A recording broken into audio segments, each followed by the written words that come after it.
All right, welcome. For everyone here in Schaumburg, welcome or welcome back. All of the presentations in this room are also part of the NNP Symposium, meaning they are being live streamed out to viewers on Zoom. The symposium is a virtual event that we've been running since 2020, and this is our first hybrid event, so having an in-person audience as well as those online.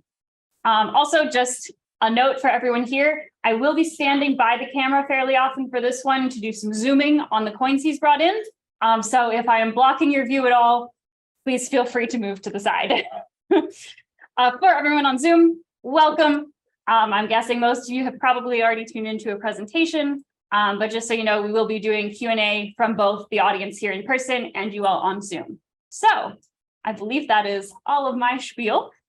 For this presentation, we will be joined by Andrew Kimmel talking about toned silver dollars. So I will let you take it away. Thank you very much. Thank you for having me today. Great to be here. So I am, I guess, the professional term in the industry is a coin weenie. Toning weenie, more specifically, that's a separate branch of numismatics. Of course, it's highly specialized.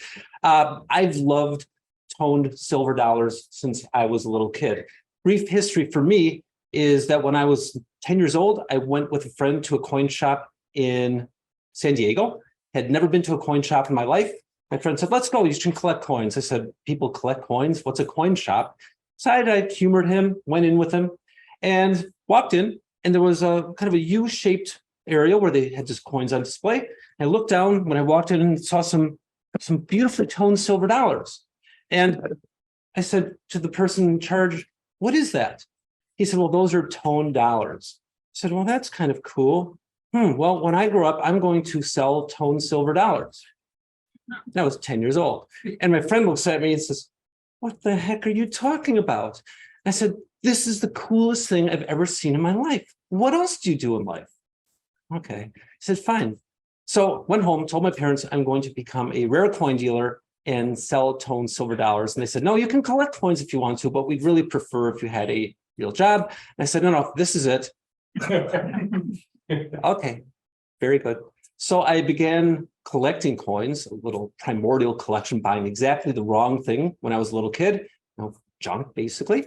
And by the time I was maybe a freshman in high school, I knew this is actually what I wanted to do. Went through high school, went through college. I have an English degree specializing in American literature. Yes, I've used that a lot in my career. Actually, I have once in a while invoked some passages from Mark Twain and various American literature authors in my seminars about toning of all things. Probably won't be applicable today. In the meantime, here I am. So this is my 36th year as a professional rare coin dealer. And when I started my business, there was no rare coin market. Occasionally these things surfaced on the market, but no one advertised for them. No one really sold them. There were a few collectors, but nothing, everything was in disarray. Not even disarray, the components were not even there on the table other than coins. And there were some people that liked it. So today what we're going to talk about is sort of how things started, what made the coin industry evolve, which steps fell into place to bolster the industry, what sank the toning market for a while, which is odd, and then how it came roaring back with, of all things, technology. Imagine that happening. So we're going to go through these slides, and I'll read a little bit and improvise a lot. I have some visual aids up here that I will invoke once in a while. And I guess I would preface everything by saying, no matter what you do when it comes to coin collecting, you have to have fun. It has to be something you absolutely love doing. Otherwise, don't do it when it comes to collecting. Never think of these things as an investment. No one ever said the coins are a good investment. No one ever said that they will hold their value. You do it for fun. Now, this is just a disclaimer in one sense, and I think I'm required by law to say this, but you're all laughing going, great. Or some of you are going, you son of a... Anyhow, not important right now, and you can attack me after the actual seminar if you like. Okay, so let's start. So going back to 1794, let's just say you were walking around and you wanted to, you took your paycheck, you wanted to have some walking around money, and your pay for the whole week was $1. Okay, wonderful. You go to the bank, hand your paycheck, and they hand you $1. Okay, let's say your pay was $20. They hand you $20. Well, did you really want $20 in your pocket in the form of 20 silver dollars? Well, probably not. So From the onset, silver dollars were kind of not popular. Big, heavy, bulky, single $20 gold pieces. They tended to sit in the banks, sit in the Fed, whichever form the Fed was at some point. And so they languished for a large degree, uncirculated in original bags at the United States Mint facilities when they were struck. And what do you do when you don't need more silver dollars? Well, you melt the ones you have and you make new silver dollars. So there was always this grinding process where they ground out silver. Wonderful. That's good for us today because it made a lot of these silver dollars in the 1800s survive in high grade uncirculated just because so many were stored in brand new condition. That allowed for the rise, if you will, of the toning. The whole toning process is a byproduct for the most part of coins resting against canvas bags. The coins will react with the sulfur left over from the refining process of the canvas. And over a long period of time that you can choose to define what long means, they will, in perfect circumstances, form nice colors. Terrific. Then people took the coins out of the bags, put them in rolls, put them in albums. And so the coins in all cases would, if all goes well, interact and react with the environment around them. Again, the chemical formula is silver on the coin, hydrogen sulfide, hydrogen sulfide in the air, reacting with silver on the coin to create a silver sulfide layer on the coin. You see colors on the coin because you have varying layers of that film blocking, reflecting, or absorbing varying light rays and frequencies. So that's thin film interference. So the joke I always ask people is, I hold up a toned dollar and say, okay, which colors are on the coin? And then people say, well, I see blue and yellow and green. And I say, that's great. Which colors are on the coin? And they're perplexed. And once in a while, they'll say, no color?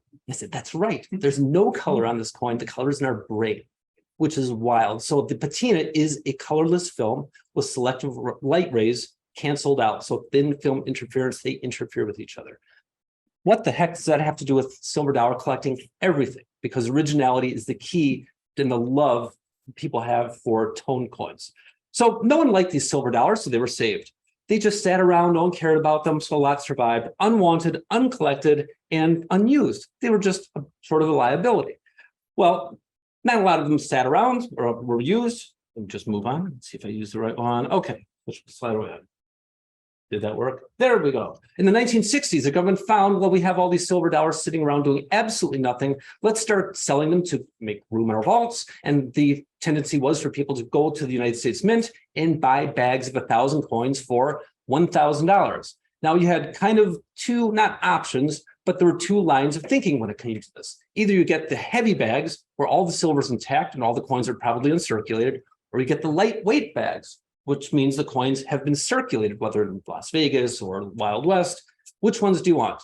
Well, at the time, the smart collectors, the smart dealers took the lightest bags because that's where you had the highest propensity to find the rare dates. Seeded dollars, maybe a bust dollar, who knows what. Now, today, when we think back, they say, oh, I want a gem uncirculated silver dollar. Well, that's simply a function of marketing and the fact that so many survive that we are able to promote them. So that survival allowed for the rise of the whole silver dollar market that we have today. So let's just say for fun, you open up the bag and you see all these nice, bright, white, shiny, uncirculated silver dollars, and some of them are tarnished, kind of ugly. Well, will the shopkeeper accept them? Has something happened to them? Are they counterfeit?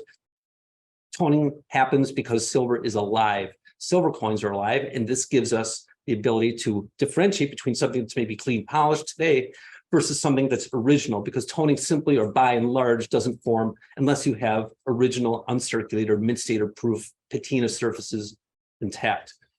So for a while during the 1960s, the mentality was sort of brilliant is best. Let's make everything bright and shiny, because as the coins came out of the vaults, people gravitated toward those bright ones.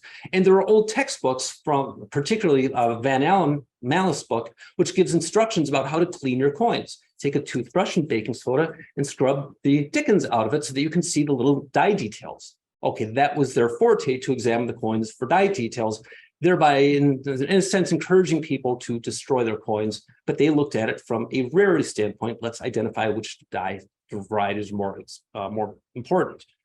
So that brilliance is best mentality was pervasive during the 60s, 70s, and 80s for the masses. Now, of course, there was this guy out in Wolfboro, New Hampshire, forget the name of him, Hugh something, David, Whatever. Oh, Bowers. I think Hugh David Bowers, who from the onset knew, no, forget this. Are you nuts? You collect coins that have originality, patina, something that's fresh. And, it's old school. Obviously, people taught him what to do, but he didn't buy in to the mass frenzy of brilliant is best, which was good. But some of these old books were pretty funny.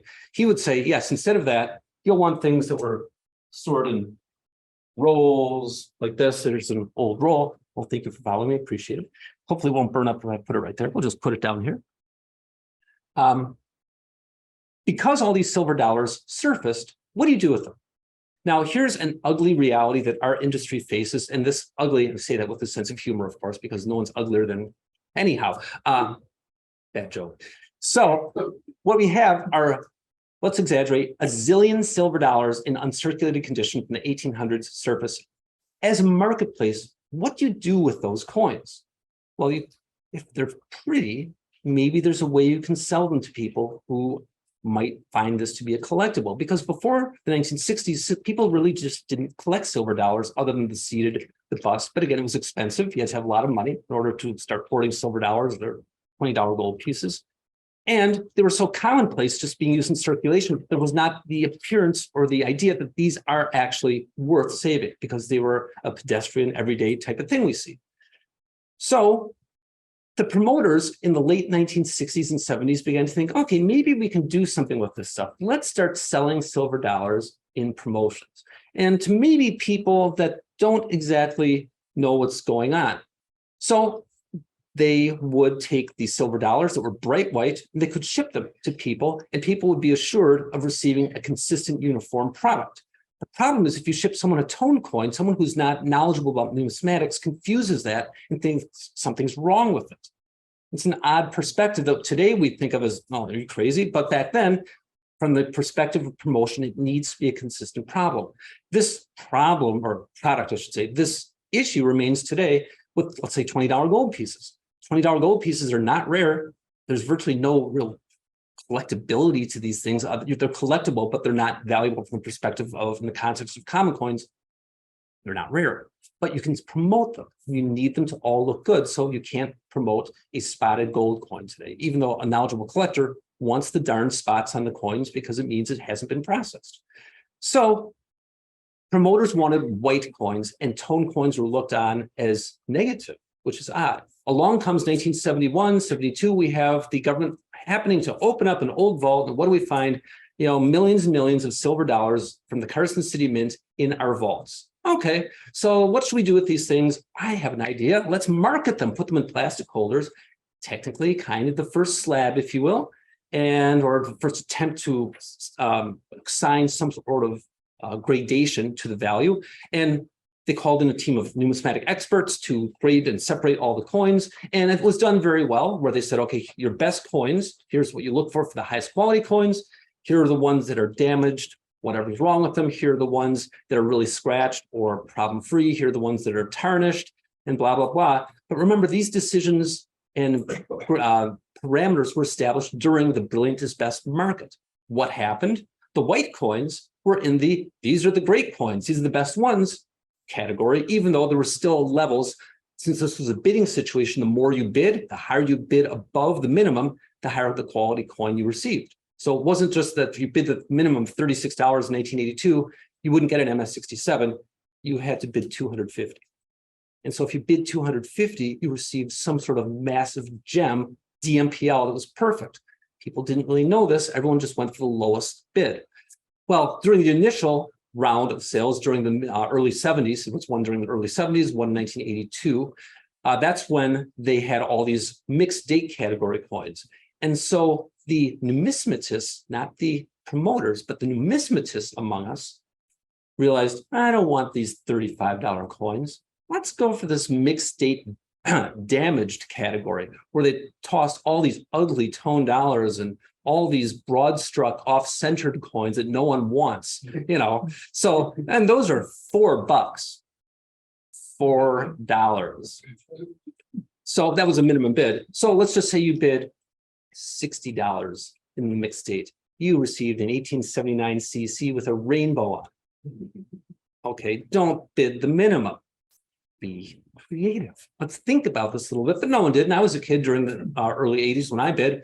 $36. And mine were just like someone took a tractor and just run right over the coin. So I got exactly what I paid for, but it was quite a thing for me to get that. So knowledgeable bidders bid up and up and up, and they're the ones that receive the best coins. And then the mixed date category, of course, was where it all was because, well, you know what? Toned coins in general, if they're resting at the side of a bag, they are saved or spared, if you will, from contact with other coins as the bags are thrown around. And so that there's a weighted propensity for higher grades in toned coins. So that's what we want. And hopefully we did that if you were there. Then along comes LeVere Redfield. Who knows who LeVere Redfield was? Most of us, some do. Just to summarize this to those online or those that don't know here, basically an eccentric guy out in Reno, Nevada, decided that he liked to hoard silver dollar bags, and he particularly liked the scarcer Carson City, San Francisco's that were available in the West. He was a bit of a recluse, a hermit, and he saved all these bags of silver dollars, and he was lived out in the desert. And he also loved canned peaches. And you can imagine the deserts and canned peaches don't go very well together. So when you build the chute down to your basement, where you throw all the bags of silver dollars, he would also toss the random can of peaches down there. And of course, this happens to be Reno in the desert, and the peach cans go explode all over the bags and whatnot. So LeVere Redfield had all these bags of silver dollars, but curiously, when we look at what came out of his hoard, there weren't that many beautifully toned ones. Strange. So the coins that came out typically were bright white. Can everyone see this? Is this pretty good? I only for the first time just a couple of weeks ago saw a spectacular rainbow toned LeVere Redfield silver dollar. And there must have been coins, but darn it, I just haven't seen them. I've seen thousands and thousands of these things over here. One rainbow. Go figure. Now, typically when we see Redfield coins, the holder is not exactly sealed the best, and the insert is not exactly perfect. So eventually this, in a perfect world, turns into this. We have a ring of color around the perimeter of the coin, and this is the coin tarnishing here. But again, the vast majority that were marketed by Paramount had to be bright white. The question is, did they dip all the coins to make them bright white? And did they come out of the bags because as a standard deviation, which should suggest that there's 10%, 5% that are toned, but that those numbers simply don't prove to be what we observe today. So my guess, and this is purely guess, and maybe I should talk to some other people who know a lot more about this than I do, did they dip these coins? My heart says, yeah, they probably did. But again, they needed a consistent white product to sell to people so that no one would complain the coins had this ugly tarnish on them. So that's not good. Okay, Continental Bank of Chicago in the early 1980s during the savings and loan debacle found that they were, what's the word I'm trying to think of? Insolvent. That's the one. And that never happens today. So you don't have to worry about it. Silicon Valley Bank. Credit Suisse, whatever. It's not important having whatever. They needed to liquidate all their assets because they were going down the tube. And what did they need to do? They started getting creative, digging around in the back room. And guess what they found in the back room? I'm exaggerating. It's a secret door. Let's open the secret door to the vault. And oh my gosh, look at all these hundreds of bags of uncirculated silver dollars from the 1880s and so forth. And out of the Continental Bank hoard deal of hundreds of thousands of silver dollars emerged today what we consider to be the most spectacularly toned coins that have surfaced. I brought some along today. Let's see. And these are mostly from the, I'll just let you do this. Can you zoom? Don't get my face. Don't get my face. All right, that's pretty good. It's like 3D effect right here. Okay, there we go. So most of the rainbows we see today emerged from this hoard. But let's just move back a second and say, well, there really wasn't a toning market. And I'll show more as we go on later. There really wasn't a toning hobby at this point. But the few that somehow figured out tone coins, specifically silver dollars, were nice, had a field day, absolute field day, because the market was suddenly flooded with, again, exaggerating, zillions of silver dollars with vivid colors. And again, this was just an anomaly because this particular hoard had all the conditions wonderfully lined up perfectly with the right canvas, with the right humidity, for the right amount of time, and almost no handling. So obviously, if you start throwing bags around, not only did the coins scratch against each other, but the coins shift within the bag, thereby blurring the pattern or destroying the long-term consistency required to establish that pattern. So everything worked. It was just absolutely wonderful. Once the coins started hitting the market, the toning market jumped from essentially zero to the sky's the limit. There were early auctions. This was the famous Hoffer catalog sale in 1987. And before that, you would never find a tone coin, a tone dollar specifically in one of these auctions. But lo and behold, these were some of the best coins out of the hoard that a California dealer consigned to auction. And it was the first time on a wide scale that toned coins, dollars, were portrayed in a catalog. At the time, when an uncirculated silver dollar was probably worth $13, the tone coins in here were selling for thousands of dollars. And those who were not familiar with the marketplace were shocked by this.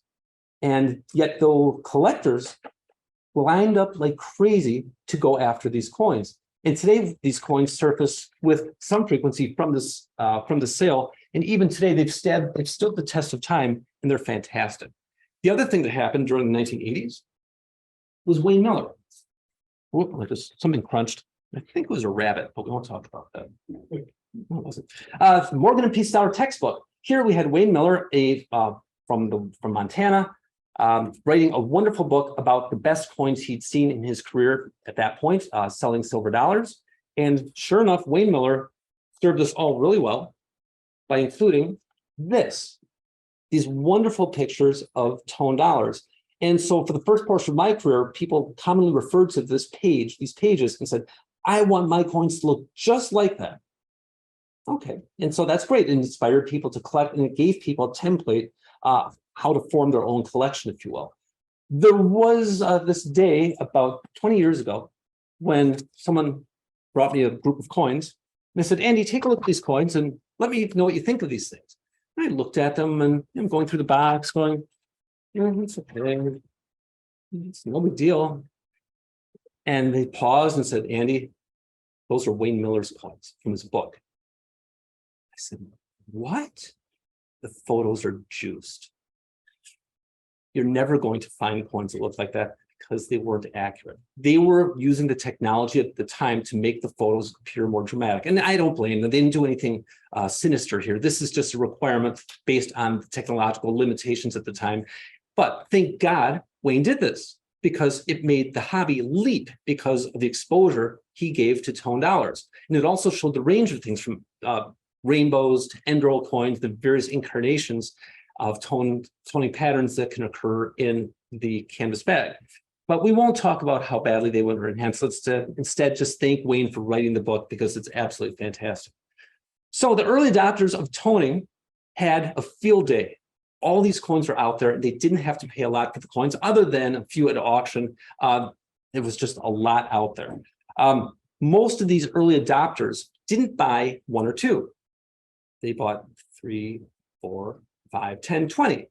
There were a few people that bought 20, 30, 50, 100. There were a few people that bought 200, 400, 500, 1,000. I know of one person who bought 1,000, 2,000, 5,000 of the best of the best of the best. That collection remains intact and no one knows about it. That's very cool. I don't know what will happen when that collection surfaces. Who knows? Hopefully the person is very smart. I think it will be sold very slowly onto the marketplace. And for all I know, it is being sold onto the marketplace. I hope that's happening. But the few early collectors had a field day because they were able to accumulate fantastic coins in massive quantities. So the first national, once tone coins were out there, I felt vindicated. It was a wonderful thing for me because I saw all these coins and it was enlightening and freeing to suddenly see the marketplace filled with tone coins. So when I was a junior at UW-Madison in 1987, I said, okay, this is it. I had a bad month where my dog died, my grandmother died, and I had to declare a major. And so figuring, you know what, get your life in order, Andy. You're 19 years old, grow up. It's about time, 20 years old. So I said, okay, this is it. I have to make a decision. And my girlfriend at the time, now wife, said, you love coins? Why not start a business and become a rare coin dealer? What's this tone stuff that you're always talking about? I said, okay. That was as equally an ill-informed okay as when I walked into the coin shop the first time, getting light mind inside, not a lot going on up here. So, I said, let's do it. And so I started going to more coin shows with a different set of eyes, if you will, looking to buy these things and actually sell them. And so I started looking for information about toning and didn't see anything. So then I would go to the State Historical Society at UW-Madison, and they had nothing. Maybe a few catalogs. I found the Hoffaker catalog. I found the Garrett sale, and that's it. So what do? There's really nothing out there other than what Wayne wrote in his book. So I had to start drawing some observations. And so as going to coin shows commenced, I began issuing a little newsletter called Tone Dollar Topics. Again, not very original. That's my English major speaking. Very simple words. And I began writing on a monthly basis about my observations as to what I was seeing in the toning market. And before long, people started saying, well, you know what you're talking about. You're the expert on this all. And I said, no, you don't understand. I don't know what I'm talking about. This is purely observation. And I don't think they responded well to my admitting I didn't know what I was talking about, since I was selling coins purportedly to make a profit. So I kind of had to pretend that I knew what I was doing, but don't tell anyone. Thank God it's just us today, and it's never going to get out in cyberspace. Anyhow, so I started exploring the dynamics of what toning was. How did it form? Where patterns form? My conjectures as to what caused certain things. What was I not seeing? What was I observing? What looked wrong? What looked right? What was believable? In other words, what were the common patterns that were observable in the realm of tone dollars? And this was relatively, I guess, new information other than what Wayne said. So these were all observations, and never did I present things factually, because there's no such thing as fact when it comes to toning, because not only is it's subjective, there's so many different forms that toning can develop, whether it is in the bags, it can be like this. And by the way, here's a really cool Carson City mint bag from the 1800s, and this one on the back, it's from 1884. It says it in purple crayon. Crayons have been around for a long time, so what can I tell you? So this is kind of cool.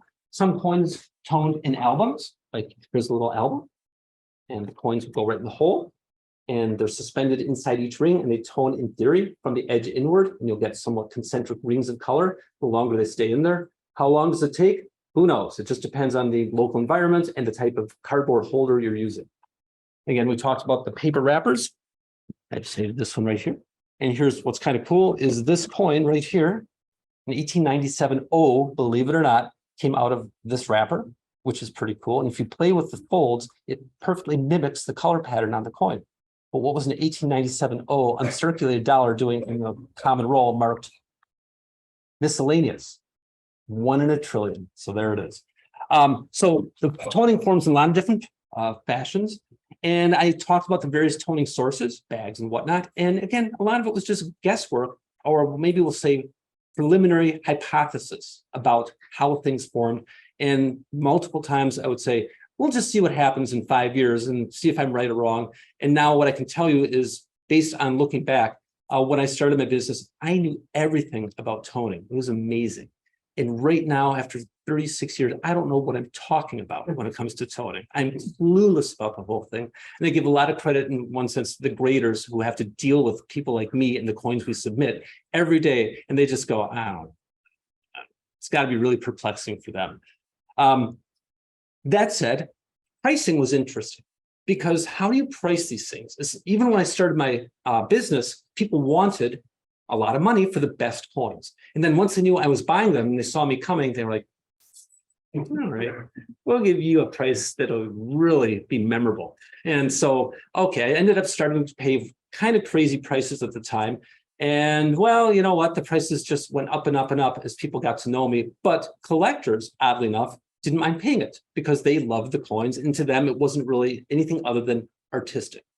And that artistry is what allows people to have vast collections of identical items, yet they never tire of any of it. And I guess you could say the same thing about Monet paintings or Renoirs. It's all variations on a theme, but each one is unique and beautiful in its own way.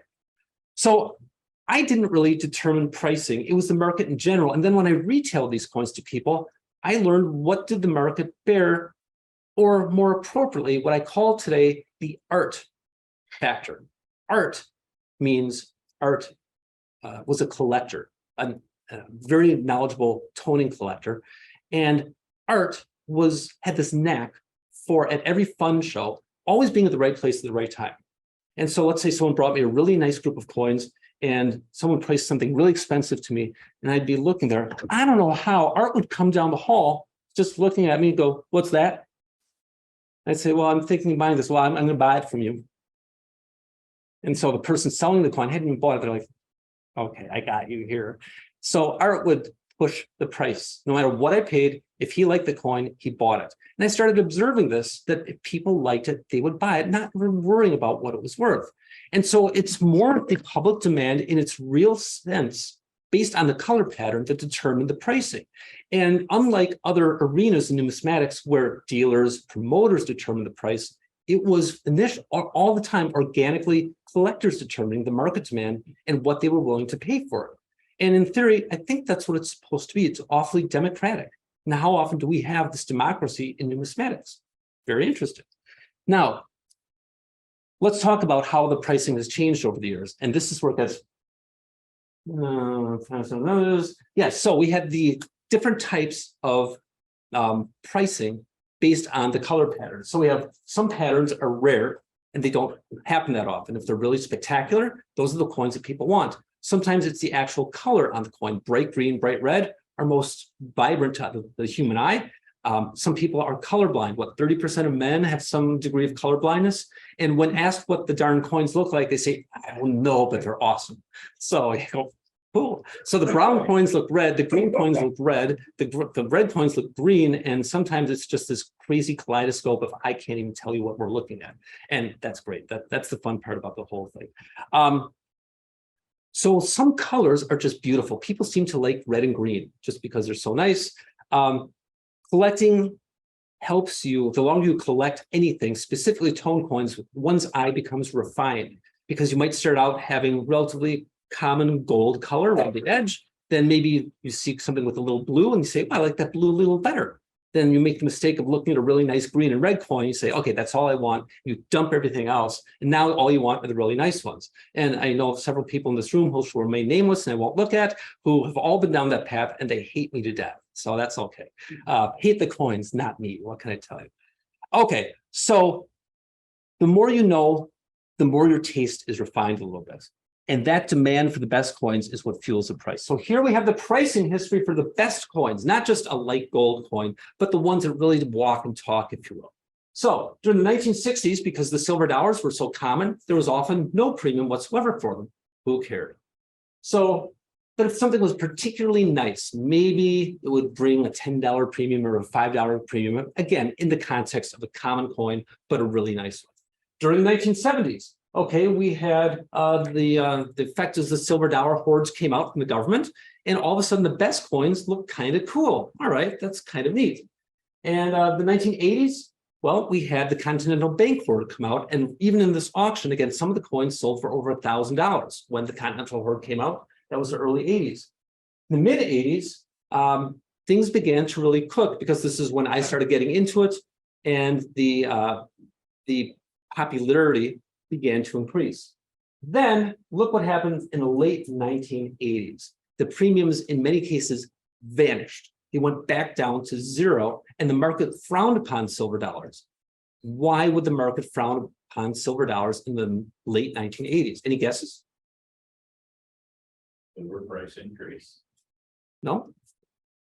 Stock market? No?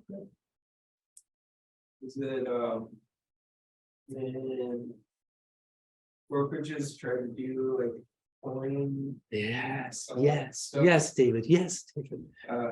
Yeah, so back in the 80s, so some of the big brokerage firms started to create coin Funds. The idea of speculating on rare coins.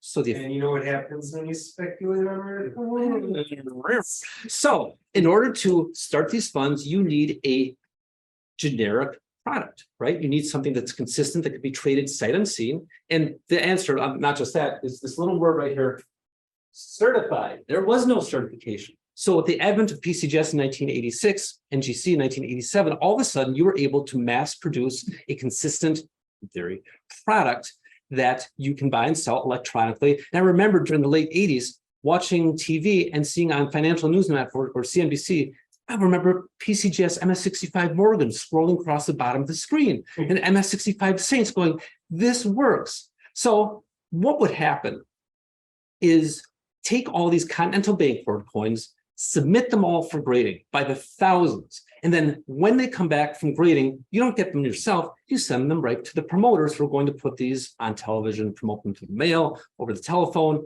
Terrific. Well, they open up the box, and of the 600 coins they send in, 35 of them have this nasty, ugly tarnish on them. Well, the promoters say, I don't want this stuff. Return it. So they send those back to their wholesale dealers. And the wholesale dealers start piling up all these monster rainbow tone coins that they don't want. They pile up and pile up and pile up. So in about 1990 or so, I went out to a Long Beach convention, and I was talking to another dealer that I met at the convention. And as I was buying a tone dollar, there was a guy over my shoulder, and he said, hey, you like tone coins? I said, yeah, I'm starting a little mailing list with this. He said, oh, do we have something for you? You're going to love this. Okay, gave him that information. So that was on a Friday, came back home to Milwaukee. On a Tuesday, there's a ring at the doorbell, and it's FedEx. And there's a box about the size of my briefcase right here, and I shake it, and there's all this stuff inside. Okay, and it says NMG on it, Numismatic Management Group, which was run by Dwight Manley and Greg Roberts. I think we know both of those names. And this guy that I met, Steve O'Day, worked for them as a salesperson and one of their buyers. So I opened the box, and it's 70 or 80 Rattler rainbows, just phenomenal, straight out of the Continental deal, the best stuff. And there's an invoice that says, quote, they didn't even price it. So I called them up and I said, hi, Dwight, this is Andy Kimmel. You didn't tell me how much these are. It's like, whatever you want to pay, just great. You want them? I said, sure, that's great. So bid was, let's just say, I think for MS65, so it was $125. And I said, how about, like $140? And there's silence. And I'm thinking, oh, I blew it. He said, you're paying over bid? I said, yeah, you can buy them. Okay. That FedEx delivery woman and I became very good friends. Whenever that doorbell rang, I think it was still on the first ding by the time I reached the door. And this was now once or twice a week. For years, I was getting packages in Rattler holders, or maybe the Ring second generations from NMG weekly, monthly, and I was stocking my mailing list with all these coins. And so I was seeing this ultra fresh stuff out of the Continental hoard that had never been pillaged, never culled. All the goodies were left intact. And it was a unique time because today you can't do that, because today we've seen things evolve to the point where things have been dispersed so widely. You'll never see, unless it's a fresh bag deal, this many coins at once. And so it was just a phenomenal time to learn about what was out there and to see the range of coins and color patterns that actually emerged from these original bags. And some of these things were really weird. Today, if you submitted them, they wouldn't fly. The grading services would call them artificial, or at least questionable. And then, that's where we're going with some of this. So once that happened, I was able to then sell these coins, and the demand went like this, because now there was enough supply that I could market these in a more wider area and then give people really useful information about what I was seeing. So this is a wonderful time to be selling this stuff. Let's move to the next slide. Well, we know what happened a little bit later. And if we go back to the last slide, pardon me, we'll see that things just escalated. 0 to 3 times certified bid, then it went up when I started my mailing list. Then during the late 90s, we had a little more in the way of the internet, but really not imaging. The main thing were smart devices. And that's really what changed the game plan, because now you can go to a coin show, you can have images in front of you, compare things, and that raised the visibility to a height that a simple home computer could never do. So that really changed things. So that's it. Things now are trading for the best coins, depending on what you have, 3 to 50 times certified bid. 50? Yeah, some things can be worth just absolutely incredible prices. And again, it's not me. All you have to do is look at major public auctions and see MS63s selling for $9,000 occasionally. You know, it's bid at $69 and it's selling for $9,000. Let's do the math on that. You say, that's nuts. That's absolutely crazy. But they also said that 30 years ago when things were selling for double bid and bid was $35. So back then, a really nice MS63 might be $90. Today, that coin is upgraded a couple times. It's 5-holder and it's selling for $15,000. Same coin. And it's really spooky, but it's kind of cool in a sense because the market has come of its own. And again, people are now recognizing the beauty of it. So what we've simply had is the market price printed on a sheet of paper versus the premiums utterly diverge. They have nothing to do with each other. And this can be perplexing, but once you see how the market has evolved, it begins to become understandable and to some degree predictable, but there's definitely lots of room for error here. Okay, we have eBay. Who knows? Who's ever heard of eBay? This is a new thing. Anyone here? Okay, eBay. Obviously, once eBay started, then the doors were thrown open and it's the Wild West. It is the Wild West, especially for tone coins initially, when they were suddenly exposed to so many new people and people saw them and said, what are these things? So it was great for exposure, but again, as the Wild West, there's no direction. There's no knowledge out there. It's simply spending money. It's not spending time learning, it's spending money. You can observe, but what's right, what's wrong. And especially in eBay's first days, there were so many artificial coins out there right next to that were raw versus the certified coins. How does one tell the difference if one's a novice? And the answer is one doesn't. One gets sucked in, but this is the learning curve. So it's unregulated stature made it difficult to differentiate between natural and artificial, and the pricing was all over the place. This endures today. If you have a bad photo of this spectacular coin, it sells for nothing. Okay, let's not go there. So again, plenty of room for error here. This has been wonderful. Legend auction, doing the Regency auctions has been a boon for the toning market. We have people that are doing a superb job, and I don't work for them. I get nothing out of this. That's not it. I'm just reporting toning. So I hope you like the story. So what they've done is just had wonderful catalogs with superb photos of coins. And, you know, that's what I dreamed of doing when I started my business. But at the time, it was impossible to do, and I didn't have the means to do it. But again, you can get this live on the internet at any time. This is phenomenal. And this is what Wayne Miller was trying to do with his original photographs. He went as far as he could, but Legend has really taken it to another extreme. And again, the other thing that's helped here is after you start looking at 10, 15, 20 catalogs of coins with similar patterns, one can begin to form regular ideas about the pricing structure of these things. And this is something that, although the arbitrary nature of toning suggests that there's no way to predict what people will pay, actually when one can predict it. The wild cards, though, end up being those coins that are so extraordinary that all it takes are two people who really want that coin and don't have much to do, especially during this thing, well, we'll get to later, when they have to stay at home because you can't go out because there's an epidemic. So that's been a very good thing for the industry, even though it hurts some people, it's a good thing. So Legends Auctions did a really good job, and they continue to do it today.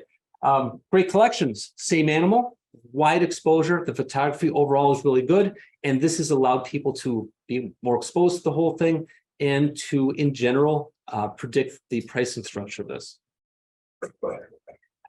CAC is interesting.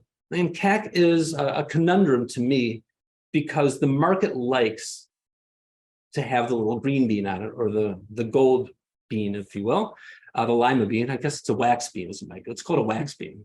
Who knows when that was a good thing. So CAC is great for white coins, for lightly toned coins, coins that are rare, that have something going for them. When it comes to tone coins, you know, I thought in theory that we were going to collect the color, right?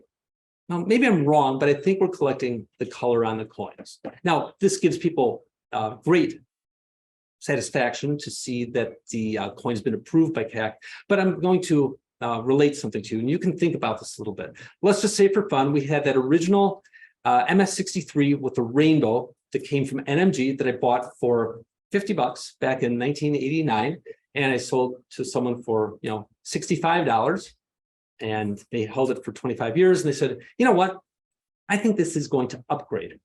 Let's send it in, and they now get it in a 64 holder. Ooh, that's kind of cool. It looks really good in a 4 holder, and I got a 1 point upgrade, must be worth more now. You hang on to it for another 10, 15 years, and you say, well, grade inflation has happened. Grade inflation, let's upgrade it again, and now it's in an MS65 holder. That's cool. Well, let's just say for fun that instead of sending it in for the first time, you in today's market, someone retained that coin for 30 years in the little old rattler. They send it to CAC, and CAC gives it a wax bean. Okay, so now it's worth this much money because it's an old holder with a little bean on it, and now everyone wants it because it's a great coin. All right, let's change the parameters a little bit, and let's say they upgrade it, and it's not in the original 3 holder, now it's in a 4 holder. They submit it, now it doesn't get the wax bean, it gets a green bean. Okay, so the green bean's good, but it's not quite as desirable as the wax bean, so it's worth a little bit less in the marketplace, even though the grade is higher, 3 to 4, and it's the same coin. The heck with that, it's only got a green bean on it. It's not quite as good. Well, let's just say for fun, they upgrade it now to a 65, and you submit it to CAC, and nothing. They say, no. Now no one wants it. No, hold on a second here. Come on. We're buying coins, aren't we? So they would have wanted this much in the yellow, this one's in green, and this one in the red. It's the same coin, right? Now, the toning market, in a perfect world, we would hope to believe values the coins based on the color pattern. Well, that's not what's happening. So where does this leave us as collectors? Well, I think there's some potential for those coins that may be technically not CACable, don't have a green bean on them. You can get some real steals at auction because something doesn't happen to have a little sticker on it. Where does that lead to? Well, the value is in the coin. So as we look into the future, what do we have going on with that coin? Well, I see values continuing to go up because of, again, the visibility of the internet. It's not going to change because people are going to have more money, God willing, and they're going to tell their friends about it. COVID helped. It's really been about the best thing for the industry in decades. And there's just no way to sugarcoat an uncomfortable situation. And it really did, because people were stuck at home with nothing to do. And they started collecting coins. Maybe they went through their parents, grandparents' old trove. Maybe they brought out their collections as children, and they started digging through things. What's this worth? And it doesn't take more than 10 seconds on the internet to find a tone coin. So the whole toning market was helped dramatically. And again, what happened is the best coins did this during COVID as people collected them, but the ones that were kind of gold, not quite as nice, sort of did this, because you can't put an off gold coin next to a vivid rainbow and expect them to merit the same level of attention. Now, granted, we all start somewhere, no matter what we collect. If we collect wheat cents, we start with the circulated coins and hopefully move up. If we collect tone coins, we do the equivalent of the reportable ones, and hopefully we graduate there as well. So what's become apparent is the market is much more refined right now as to what it's looking for. It's not just which colors are present, it's where they are on the coin. So in a perfect world, I'll grab a good example here. We'll use this GSA CC dollar. What people seem to want and gravitate toward the most, I'll move this a little closer for you, is when the brightest colors, the green and red, are in the left field and on the cheek. Now that sounds like a preposterously wild summary, but that proves to be true. Why? Well, just as when we grade a coin, most of the grade's weight is determined by, in the context of silver dollars, by the cheek and what's in the left field, how clean it is. That's right there, that might be 75% of the grade. The same phenomenon occurs with tone coins. In the grade/demand for them, people want the brightest colors in the same place they assign the greatest weight for the grade. So it is logical in a sense, but if you spin this pattern around, you drop the value by 50% or whatever that number is. And that may not be especially visible or apparent, I should say, to people who are entering this marketplace, they'll see the rainbow on the other side of the coin and say, oh, it's just as good, except when they finally decide to sell it at auction, it doesn't bring what they thought it would, because the market overall of knowledgeable collectors doesn't weight it as much. So it's a strange phenomenon that happened just because of COVID, that there's been much more emphasis because of the exposure to certain patterns that are worth the most. So today's buyers are very knowledgeable, advanced, and they've taken it to places I've never seen. And the other thing I like seeing is especially with the tone dollar pages on Facebook and whatnot, people are asking questions. They're not just going at it alone. There are some forums where people will post a coin and actually ask. And this is the first example I can recall since the rise of the internet, where there's actually real world utility of people seeking professional advice, or at least peer advice, versus just buying things off eBay. There's not an opportunity to converse with other people, hopefully, who are knowledgeable about these things. So let's look down into the crystal ball. And I really like what I see, because again, almost industry-wide, what's happened thanks to COVID is the average age of today's collector has just been maybe halved.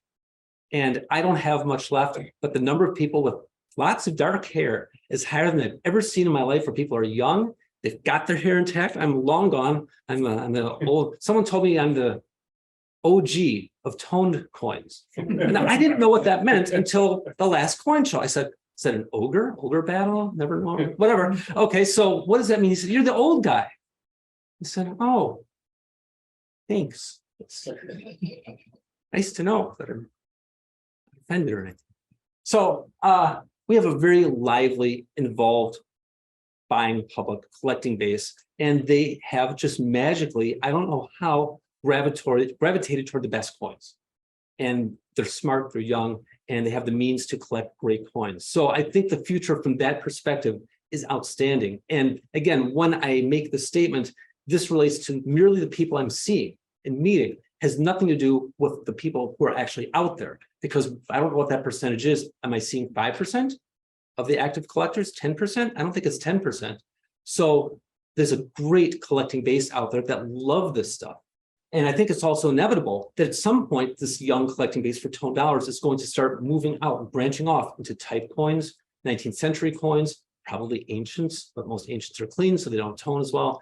So I think this is just a function of initial enthusiasm for toned dollars because they're big and easy in a sense. I'd love to see this young crowd now go for half dimes and silver 3 cents, and how about some Indian cents, proof type, whatever it is. So again, I think this is going to spill out into the large and rare numismatic marketplace. An odd thing has happened, and you see what's written on the little board on the third line. There has been this rising trend to crack those babies out of their holder and totally reject the slabs. Sticker or not, there's something sacred about not just holding one in your coin, with a mask over your face, so you can't breathe on it, but putting it back into a capital 2x2 and enjoying the colors. You cannot imagine how much more vibrant the coins look raw in your hand or in a capital. It's like taking blinders off.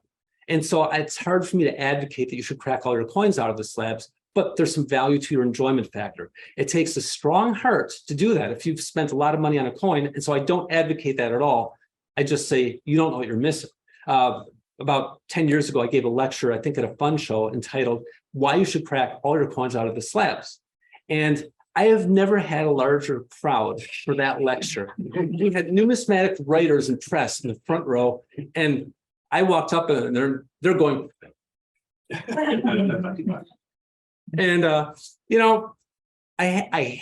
hadn't planned it. I had to diffuse it. I said, okay, I'm not here to tell you to crack all your coins out of their slabs. That's not it at all. But at the point of that lecture was never buy a coin you wouldn't feel comfortable cracking out of the slab, meaning you ought to be awfully confident of your grading skills, because the grade on the holder is simply a suggestion and a point in space-time when they've arrived at a consensus. These things change. We're human beings and life isn't perfect. That said, when it comes to cracking them out, it is amazing how many people have taken multi-$1,000 common day coins in MS-63, MS-64, cracked them out and put them in plastic holders, and then posted it on the internet. And wow, that's so cool, that's so neat.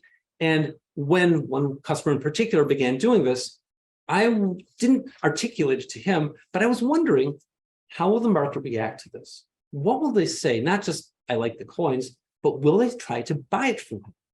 And at what price level, not having the advantage, if you will, of certification or a green bean or a wax bean. And suffice to say, this person took it to a coin show, I believe, and it sold like that. And then it sold again like that. And then it sold again like that at increasing prices, everything raw. And so now more and more people are starting to crack the coins out of the slabs. Is this sensible? Well, if and only if you have the knowledge base to ensure that what you're purchasing actually is a legitimate coin and a legitimate color pattern that is from the Continental hoard and original roll and whatnot. And this is where it starts to get a little bit funny. As much as I encourage people to crack coins out of the slab if they're of that mind, well, what's going to happen here? Well, you absolutely need to know the difference between natural rainbow toning that comes out of a canvas bag versus, unfortunately, the artificial rainbows that are being produced today that are ending up slabbed. And they're really close. You have to be a student of the series in order to make that differentiation. That fear that I have and that trepidation prevents me from recommending everyone crack their coins out of the slabs. I think there needs to be more information disseminated about what's going on. And I think it's been been resolved, which is a really good thing. But you need to know your stuff before you crack anything out. Be more than comfortable with your own grading skills and color differentiation skills. That said, know your patterns, know your slabs. Know your slabs is a really great point here, because the older holders, rattlers, type 2, type 3, fatties from NGC, back then, you just didn't have as many artificially toned coins going into the holders. The coins were honest original because they came out of the Continental hoard. They came out of the Redfield hoard. They came out of the GSA hoard. And so everything was fresh, and there really wasn't the need to worry about what was going to the holders because those people grading were involved with the distribution of the hoards. They knew their stuff. And so the older slabs have that freshness factor that today's slabs, I think, you're not quite as guaranteed, because once people began to discover you could upgrade a coin, that also suggested to them, maybe we can do things to subtly de-emphasize the surface flaws. I'm putting it nicely here. And so the corpus of originality was much higher in the original slabs than maybe today's coins, if you will. That means stick with the old holders if you get a chance. As tempting as it is to crack them out, upgrade them, keep them in the old slabs. If you want to get a green or wax bean on them, feel free. The only exception to that rule would be old NGC fatties, which can and do tone the coins. And so be aware and watch them in case they start going the wrong direction on you. But in general, I've never seen an obverse rainbow that's changed on old fatties from NGC. You'll see rings on the back. Same with the old sandwich NX coins. They do the same thing in varying conditions. Who knows what the two types of certified coins are? Anyone? There are two types. They fall into two distinct categories. There are coins that have been upgraded, and there are coins that haven't been upgraded yet. Very clearly, two types of certified coins. And let that sink in. There's a third subgroup that we don't like to talk about, those that should downgrade or should never be in holders in the first place. Fortunately, the grading services have done as close to an A+ job as they can overall. It's got to be an incredibly difficult job to know what they know and be as consistent as they have. But there are two types of that type of thing. And don't let the stickers perplex you. Collect the coins, not the stickers, and don't allow that to affect what you're doing. The bogus rainbows are an issue. Watch for it. When in doubt, go on the internet, go on some of the Facebook groups, inquire about it. You can always contact me or other specialists in rainbow toning, and we'll be happy to discuss it with you. A price level has been surmounted. The $100,000 price level has been broken for accommodate Morgan Dollar with great tone. And that was in a public venue, or I think it was a private treaty, I'm sorry. And I'm not saying I was dreaming of that day, but it did happen. And this, I suspect, will become more commonplace. Just we had the $1 million barrier, then the 2 million, the 5 million, and now you don't even hear about when a coin breaks $1 million, it's old news. Who cares? It's just another one. And now they're going to 10 million.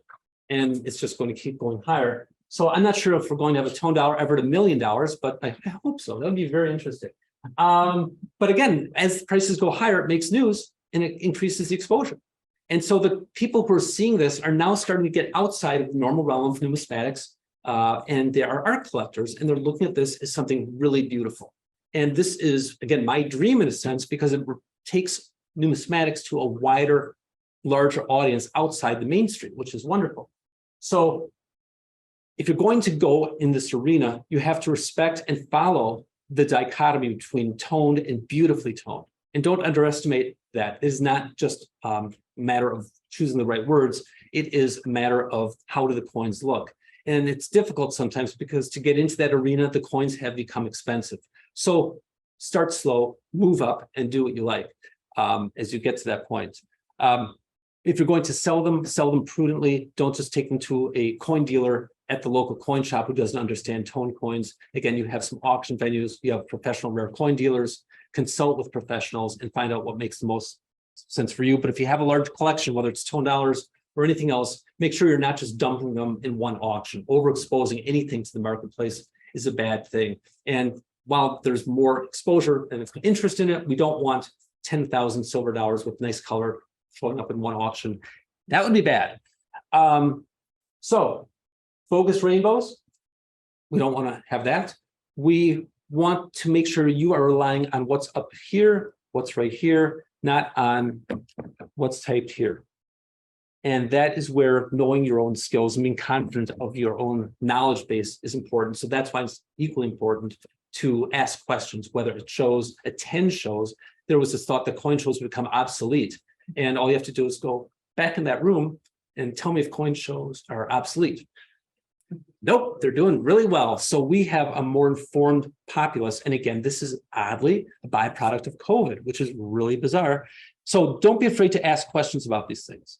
So what else is down the road? If I have my crystal ball here looking to the future for the toning market, what else do I see happening? Number one, silver eagles.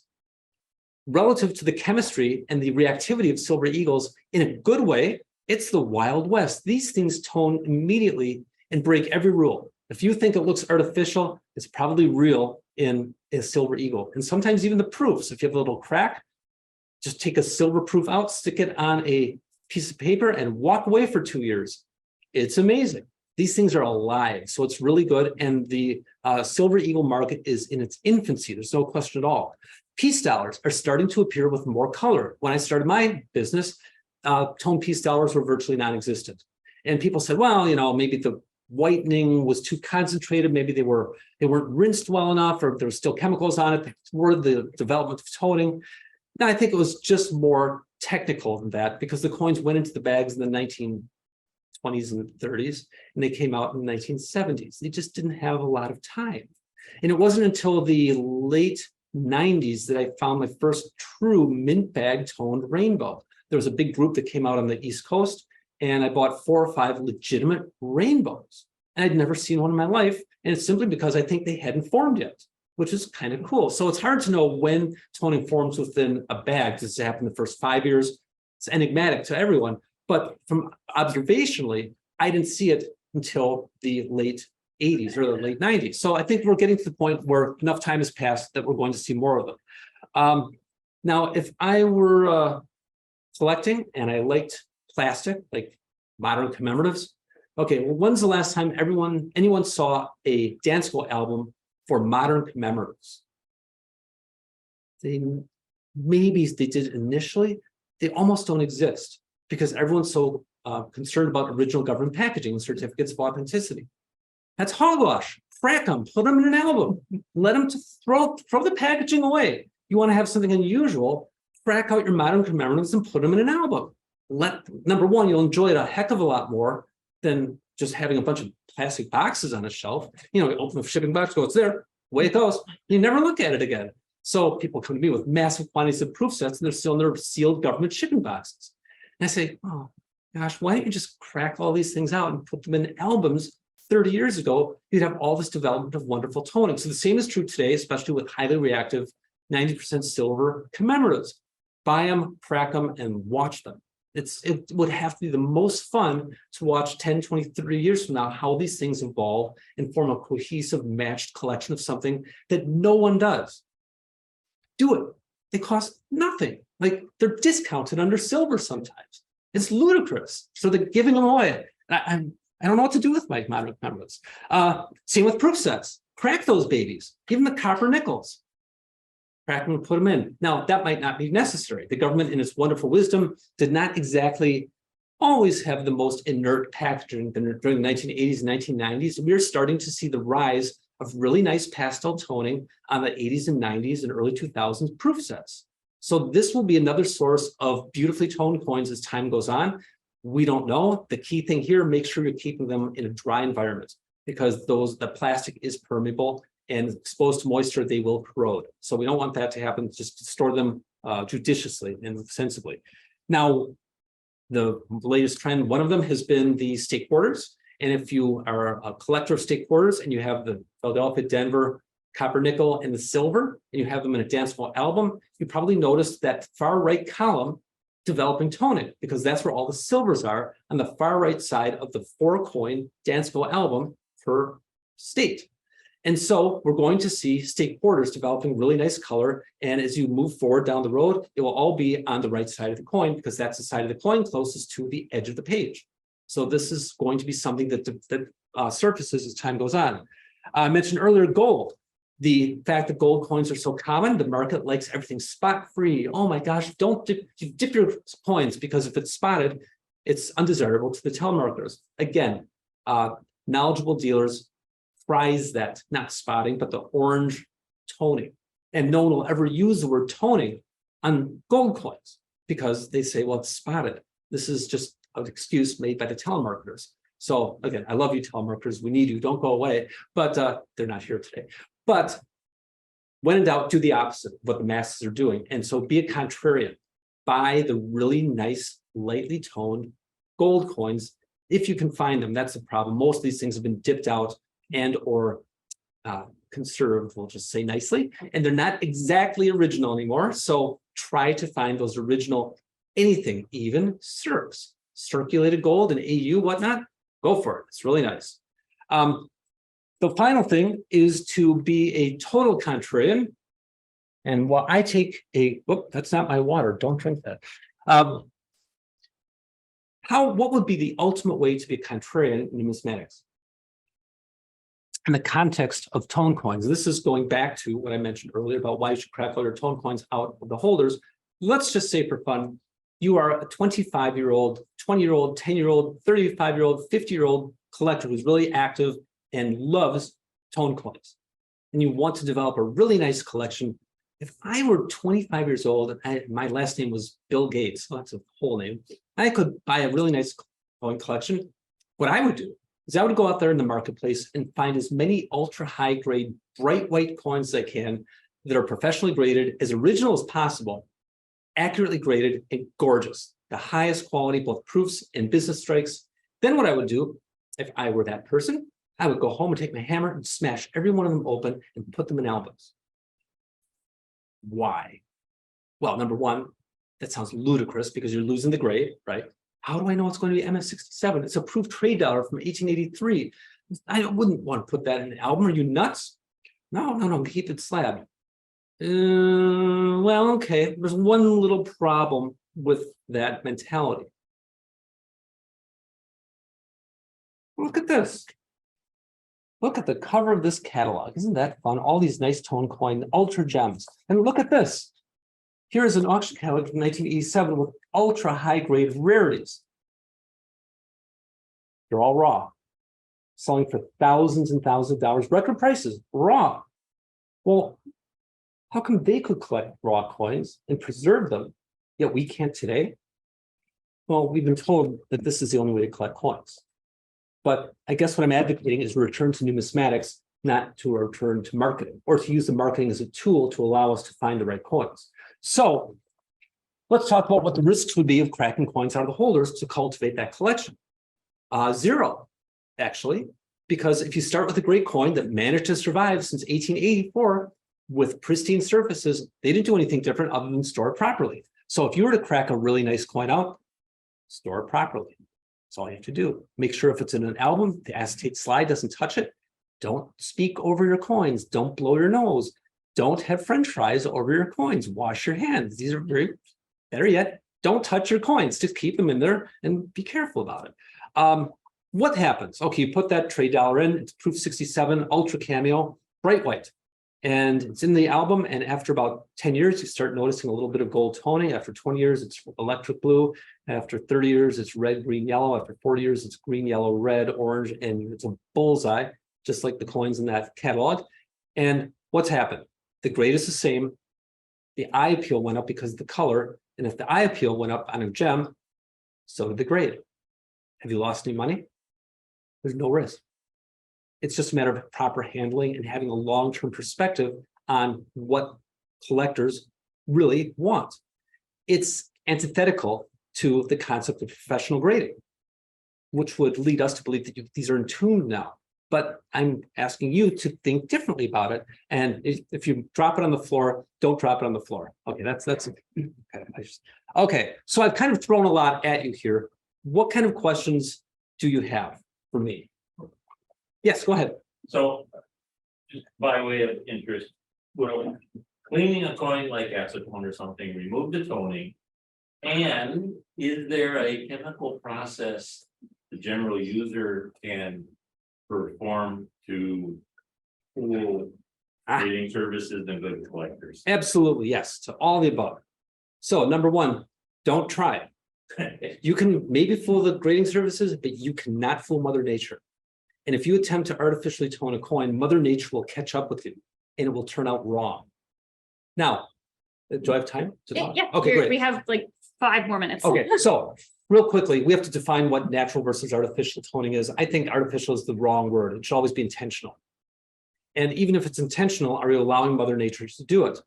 By cracking coins out of a slab and putting them in an album for 30 years, is that artificial? Is it intentional? Which one is it? Well, it's really neither. This is what people did for the last 5,000 years of coin collecting.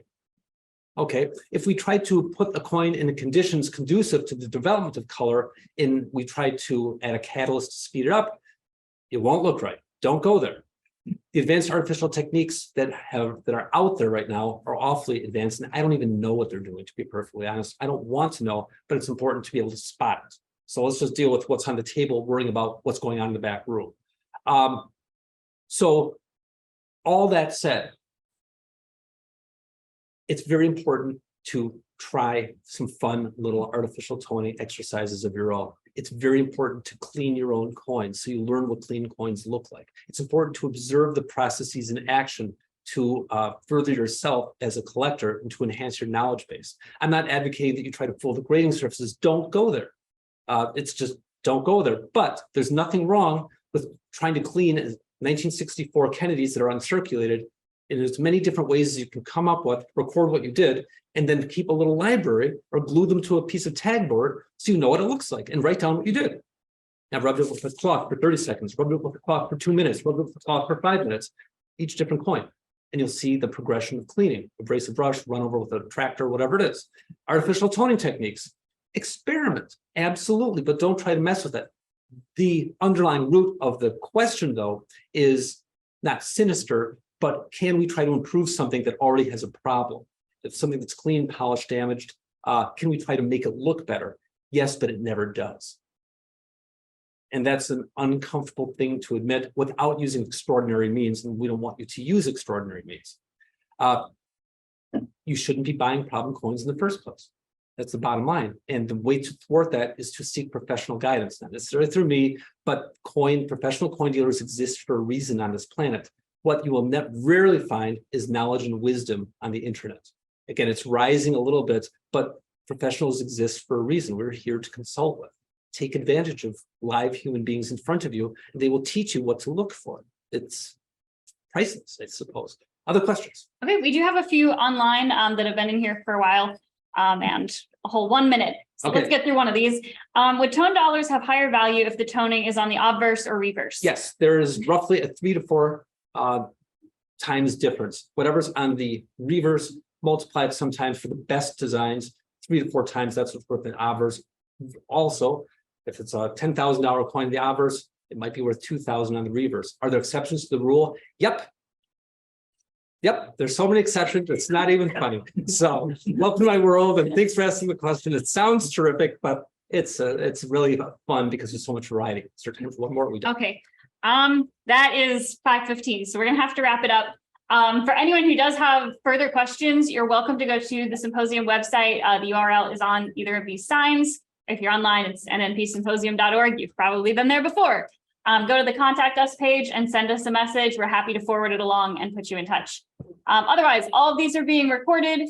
If you have registered for the symposium already and are watching online, you'll get an email when they're up. It'll be about 2 weeks from Saturday. If you're here in person and would like to receive an email when those recordings are available, we encourage you to register. It is entirely free and takes about 2 minutes. There is a QR code as well as the URL on both of these signs. The other one is right by the door.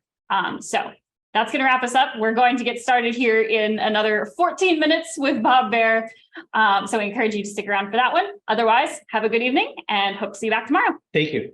Appreciate it.